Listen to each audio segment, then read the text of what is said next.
Hey YouTubers, today I'm going to show you just a handful of my favorite coins and tokens from my collection. It was hard to pick just a few, but I tried, and my favorites could vary from day to day, but here's a few that I really like. So this is a 1798 US large cent. You can see the 1/100 right there.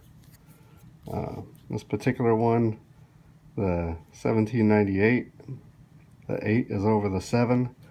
So what that means is that they took the 1797 dies, carved an 8 on it, and reused it. I actually bought this probably about 20 years ago in a very early online auction that was not eBay. Yeah, really cool coin. It's really worn out, but just imagine the history of this. It's 200 and yeah, almost 220 years old, right? Here's another of my favorites. It's a 1817 bust half dollar. I normally wouldn't buy something like this, but I won this in a coin club raffle. It's probably not the nicest coin value-wise that I've won, but it's definitely my favorite. And like I said, I just normally wouldn't buy one of these for myself. I would put that money somewhere else, but since I won it, it's really cool and it's really nice in my collection. As far as my Grants Pass tokens, which all of them are my favorite, I picked out a couple that I really like. This one comes from the liquor store, Grants Pass, Oregon, and you can see it has this little crack in it. Good for a 5-cent drink. I don't know if it cracked when they made it, cracked recently. I mean, I bought it with a crack. I think it kind of gives it some character. An old historian told me that the liquor store was literally just a tent at the side of the railroad tracks. I don't know how true that was, but that's the story.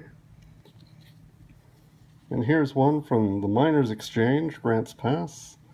This one's good for 10 cents in trade. The Miners Exchange was a saloon, and this is one that I have a picture of, which is, it's kind of rare to find a nice picture of one of the places that you have a token for. At least that's what I found.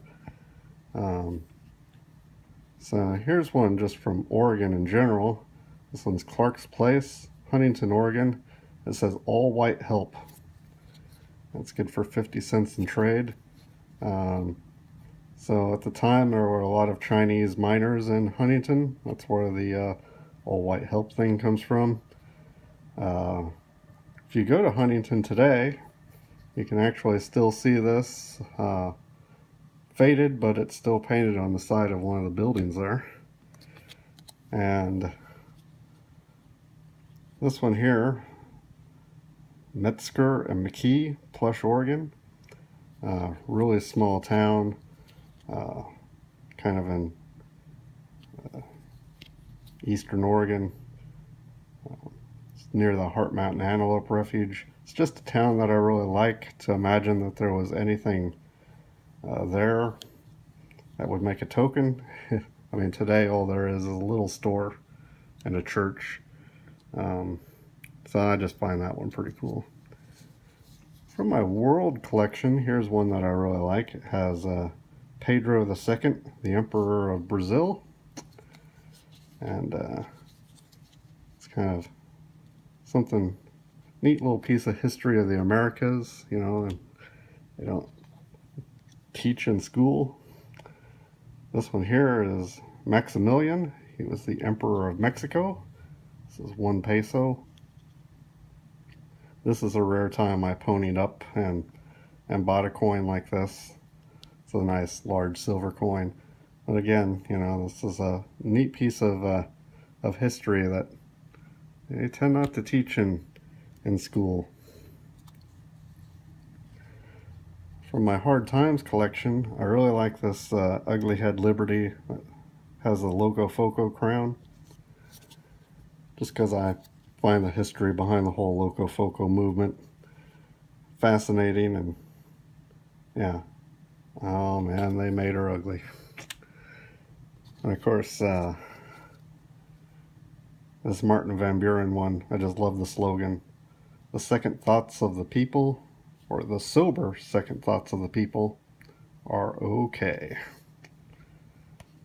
Yeah. And as far as presidential tokens go, I like these kind of modern ones. Here's a Herbert Hoover Lucky Pocket Piece. Of course, it's good for 4 years of prosperity. But if you know anything about history, right after Hoover was elected was the beginning of the Great Depression. I'm sure a lot of people wanted to cash these in. Just a terribly ironic piece. And here's another favorite of mine, a token of belief in Wendell Willkie. Open the gates of prosperity with Wendell Willkie. And Wendell Willkie is kind of a fascinating character. He ran for president in 1940, lost to Franklin Roosevelt. But a lot of people credit him with saving Britain because he supported the Lend-Lease program, so that made it not a political issue, so Roosevelt could go on with that. Yeah, he's an interesting person. You should read up about him if you never have. And last, I kind of pulled this one out. It's one of my naughty tokens that I bought lately. Jason's Adult Books, Hollywood, California. This is good for 50 cents in merchandise. My name's Jason, in case I've never introduced myself. So when I found Jason's Adult Books, I just had to buy it.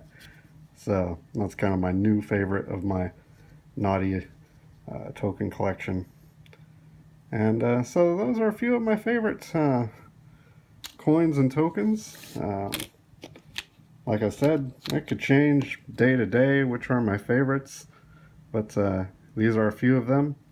So if you like this video, please click like below and subscribe, and I'll make more like this. Thanks for watching.